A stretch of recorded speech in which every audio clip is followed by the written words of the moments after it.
Practices shown in this video are not USDA approved. In many parts of the world, this is how traditional canning is done. Do your own research. Always wash and sanitize jars and lids. This is not an instructional video. This is for entertainment purposes only. It's the perfect time of year to can. I have a bunch of rhubarb and strawberries, taking up a lot of space in the freezer. The house also gets very hot and humid on canning days, so it's nice to have the windows open to let in the fresh fall air. My husband is an avid hunter and fisher, and it's rare when we have to buy meat from the store. We eat everything that is killed. Last weekend he shot a deer during bow hunting, so it's time to make some room in the freezer and take stock of things we haven't cooked in the last season. We don't want to throw anything away due to freezer burn. I found 2 packages of wild boar from 2 years ago, so I'm going to cook that in the Instapot and shred it for pulled pork. There's going to be several things that I will can this weekend: pie filling, broth, pulled pork, and some venison steak chunks.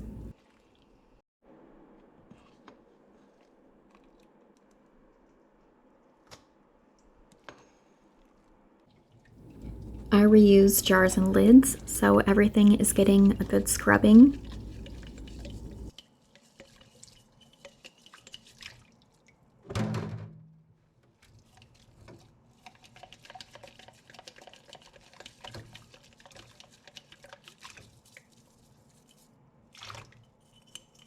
There's a couple of things I look for when reusing lids.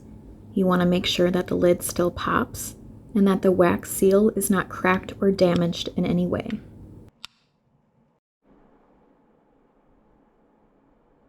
The pork is cooked. I threw it in partially thawed, just added salt and covered it with water. This will be the starting base for the broth.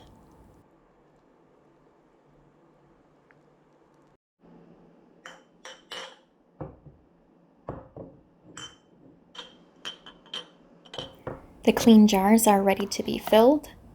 The rhubarb and strawberries ended up being quite a large batch, so this will definitely last us about 2 years in desserts.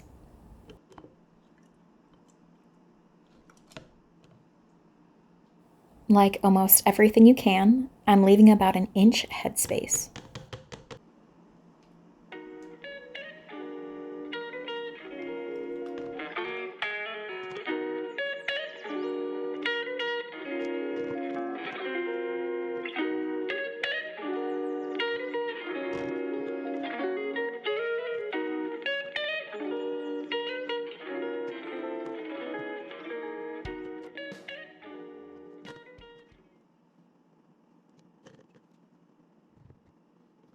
Once all the jars are filled, I take a small spatula and get out any of the air bubbles.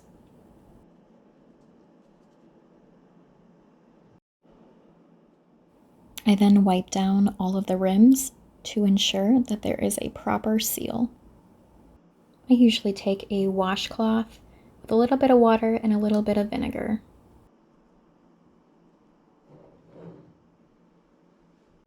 I like to keep my lids in the warm water until they're ready for use.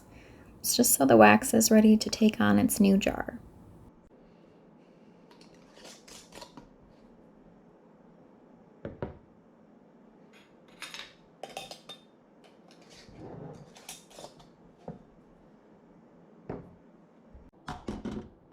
My canner can hold up to 8 pint jars at a time.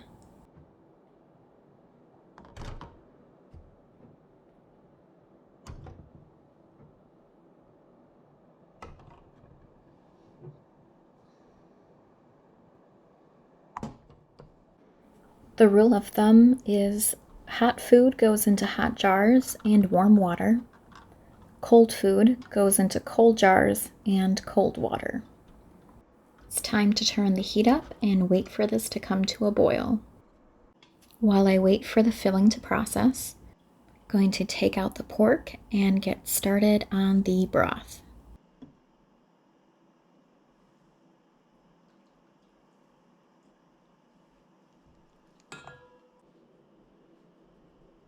Anytime I buy carrots, celery, or onion, I never end up using it all, so I throw it into bags in the freezer for later use. After shredding all the pork, I did find one giant bone, so I'm going to throw that back in there just to add a little flavor to the broth. Now that the pork is shredded, I'm going to make a quick marinade, and this is going to stay in the fridge overnight, and we will process this tomorrow.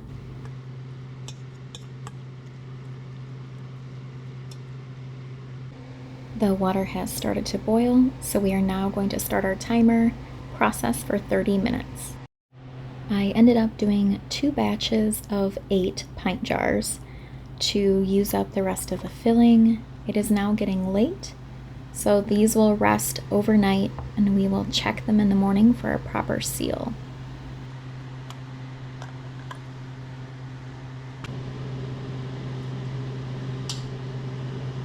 It always puts a smile on my face when you start to hear the jars pop.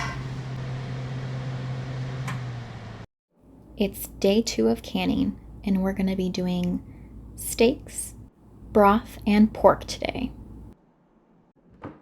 The pie filling from yesterday has rested overnight, so we're going to be checking all of the jars for proper seals. I remove my rings, and this allows me to see if there is any type of false seal, and also prevents rust from making the jars hard to open. Some of my lids even have a deep indentation, showing that it's sealed. When you go to check the lids, you hold it from each side for a couple seconds to ensure that there is a proper seal. I've been using these dissolvable food labels and have been really happy with them.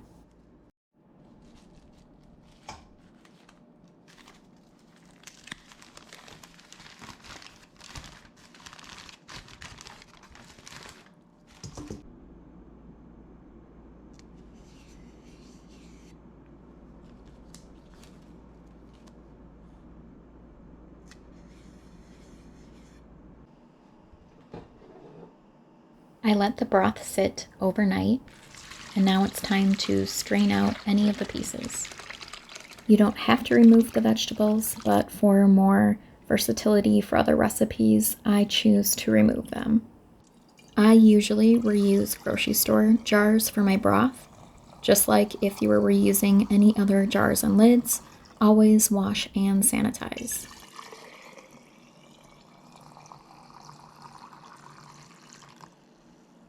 Same process for checking the lids. Make sure there is no cracking in any of the rubber seal and there's no defects or any missing rubber. I think a lot of people get discouraged because they think they don't have the proper materials to start canning. But even if you don't have a proper canner, you can even use a large pot, just something that will fill the jars, and that will work. Just make sure you throw a dish rag on the bottom so the jars don't directly touch the bottom. Use what you have.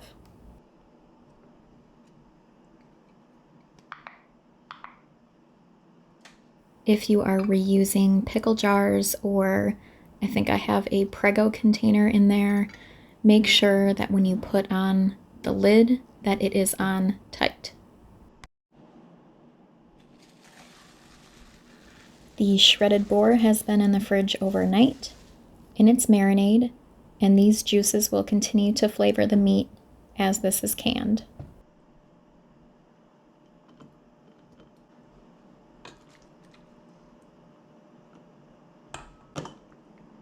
And same process as before, making sure there's no bubbles and fully packing in this meat. We do not want any half jars, and you can see the juices are definitely coming out of that meat.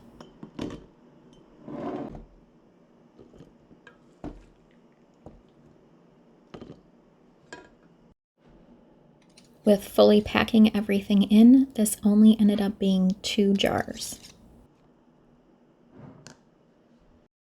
Since we are canning meat and the broth was made with meat, this will process for 3 hours.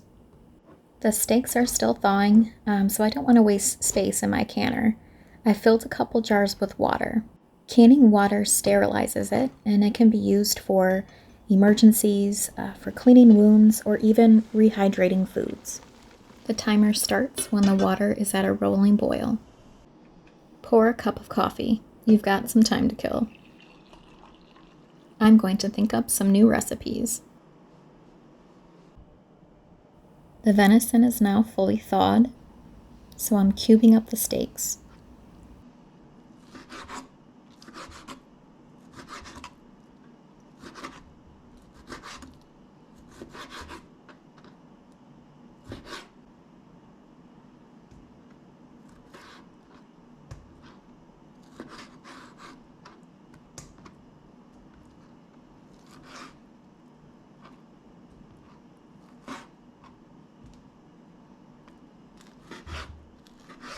As you can see, some of the steaks are very small and thin and aren't always great for grilling, but are great for canning.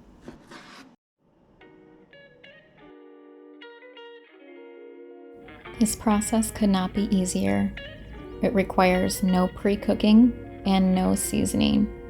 Just pack the meat into the jars.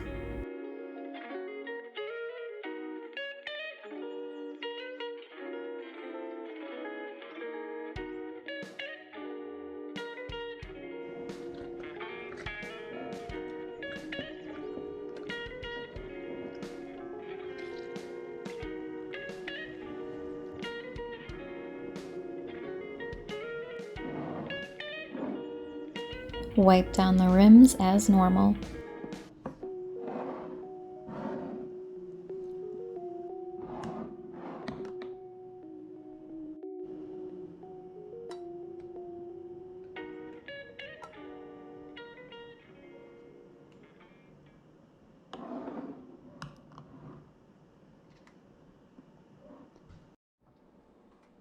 The 3 hours is up and time to remove this batch.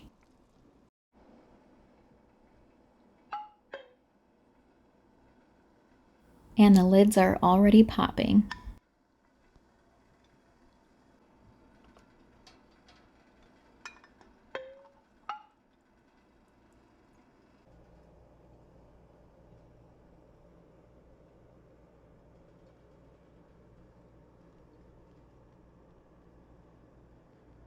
The steak chunks are going in for 3 hours once a rolling boil.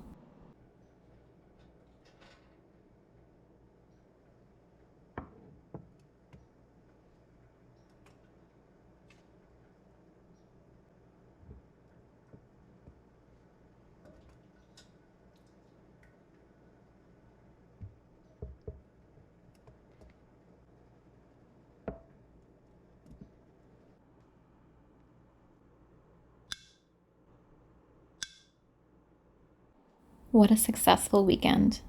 30 jars processed. We ended up with 6 jars of the steak chunks, 3 jars of water, 2 of the shredded boar, 3 broth, and the remaining 16 are the pie filling. I store these in a cool, dry place, which just happens to be my laundry room downstairs. Many are under the impression that you need a huge pantry to feel secure. But in reality, small staples your family uses is more practical. It's important to learn and to understand how to preserve food, because knowledge is power and knowledge is security. The venison steaks end up tasting more like shredded beef, so it's great to use for stews or pot pies or even over a bed of mashed potatoes. This is why I raw pack and leave unseasoned, so that I can use these in many different recipes. I will season venison taco meat, however. These half pints are perfect for a couple tacos. I also like to keep a couple soups on hand in case we are feeling under the weather.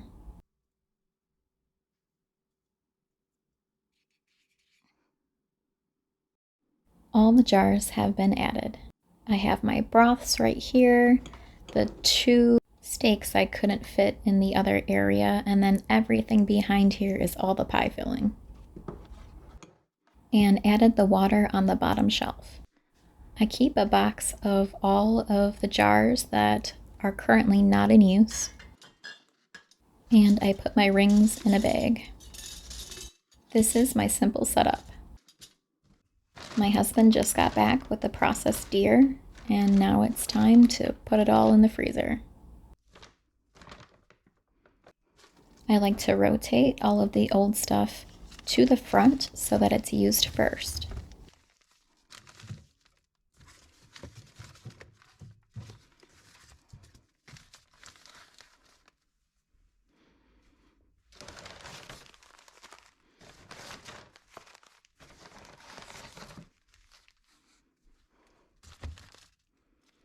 All of the venison will be on the bottom left. Fish usually stays on the top. We have 1 giant ham left of the wild boar, and to the far right we have all of our bear meat.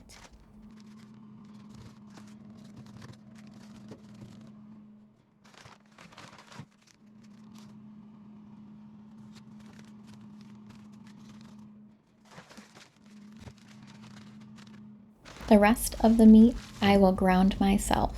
This will get mixed with some of the bear ground I did earlier this year to make the perfect fat to lean ratio. Thanks for watching, and rubble on.